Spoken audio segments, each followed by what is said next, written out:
ஒரே நாடு ஒரே தேர்தல் நாட்டிற்கு வளர்ச்சி தரும் என்றும் இந்தியாவில் நீதி தேர்தலில் மாற்றங்கள் வேண்டும் என்றும் தேர்தலில் மாற்றம் இல்லாவிட்டால் கனவிலும் ஊழலை ஒழிக்க முடியாது என்று புதுச்சேரி ஆளுநர் சி.பி. ராதாகிருஷ்ணன் கூறியுள்ளார். அதிகமாக பணம் செலவழிப்பவர்கள் தோற்கடிக்கப்படுவார்கள் என்ற நிலை உருவாக வேண்டும் என்றும் தெரிவித்தார்.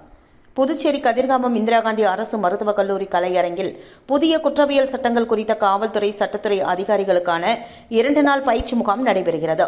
முகாமை ஆளுநர் சி.பி. ராதாகிருஷ்ணன் கலந்து கொண்டு துவக்கி வைத்து பேசினார்.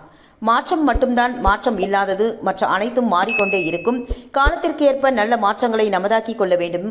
மாற்றம் நல்லதுக்கு மட்டும்தான் இருக்க வேண்டும்.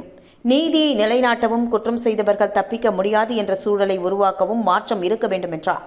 தண்டிப்பதற்கு வழிமுறைகள் குறைவாகவே உள்ளது. இதனால்தான் சட்ட திருத்தம் அத்தியாவசியமாக உள்ளது. வழக்குகளில் குற்றவாளிகள் தண்டனை பெறுவதை விட தப்பிப்பதே அதிகம். தொடர்ந்து இது நடக்கும் பொழுது நல்ல அதிகாரி மனதில் கூட தோய்வு வந்துவிடும். இதனால்தான் சட்ட திருத்தங்கள் தேவை என்றார். குற்றம் சாட்டியவர்களை கடுமையாக தண்டிப்பதுதான் நல்லவர்களை காப்பாற்றும் முதல் வழி என்றும், வலிமையானவர்கள் சட்டத்துக்கு புறம்பாக நடந்தவர்கள், சொத்து சேர்த்தவர்கள் எதை வேண்டுமானாலும் செய்துவிட்டு தியாகி போன்று வலம் வருவார்கள்.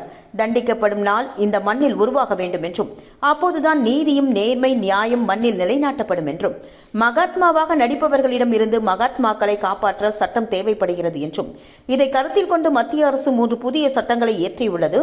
புதுவை கஞ்சாவில் 0 ஆக வேண்டும். குழந்தைகள் போதைக்கு அடிமையாகிவிடக் கூடாது என்பதே பெற்றோரின் அச்சமாக உள்ளது என்று கூறியார். ஆளுநர், இந்தியாவில் நீதி தேர்தலில் மாற்றங்கள் வேண்டும். தேர்தலில் மாற்றம் இல்லாவிட்டால் கனவிலும் ஊழலை ஒழிக்க முடியாது என்றார். மேலும் தேர்தலில் மக்களை சந்தித்து வாக்கு சேகரிக்கிறோம். இதற்கு இவ்வளவு செலவு செய்ய வேண்டுமா என சமுதாயத்தில் எண்ண வேண்டும் என்றும், அதிகமாக பணம் செலவழிப்பவர்கள் தோற்கடிக்கப்படுவார்கள் என்ற நிலை உருவாக வேண்டும் என்றும், ஒரே நாடு ஒரே தேர்தல் என்றால் கூப்பாடு போடுகிறார்கள். 1967க்கு முன்பு ஒரே நாடு ஒரே தேர்தல் தான் இருந்தது என்றும், நாடு கெட்டு போய்விட்டது. இன்று ஒவ்வொரு மாநில தேர்தல் குறித்தும் பேசுகிறோம். மத்திய அரசு முதல் கடைக்கோடி பஞ்சாயத்து வரை ஒரே தேர்தலில் வாக்களித்தால் 5 ஆண்டுகள் நாட்டின் வளர்ச்சி பற்றி தான் பேசுவோம் என்றும், ஜிஎஸ்டி பற்றி குறை கூறுகிறார்கள். நாடு முழுவதும் செக் போஸ்ட் இல்லாமல் வரி உயர்த்தப்பட்டுள்ளது. சீர்திருத்தங்கள் வராமல் சமுதாயத்தை சீர்படுத்துவது கடினம்.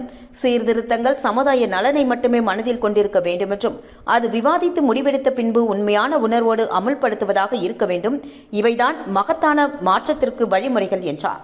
முன்னதாக போலீஸ் டிஜிபி ஸ்ரீனிவாஸ் வரவேற்க தலைமை செயலாளர் சரத் சௌஹான் சிறப்புரை நிகழ்த்தினார்.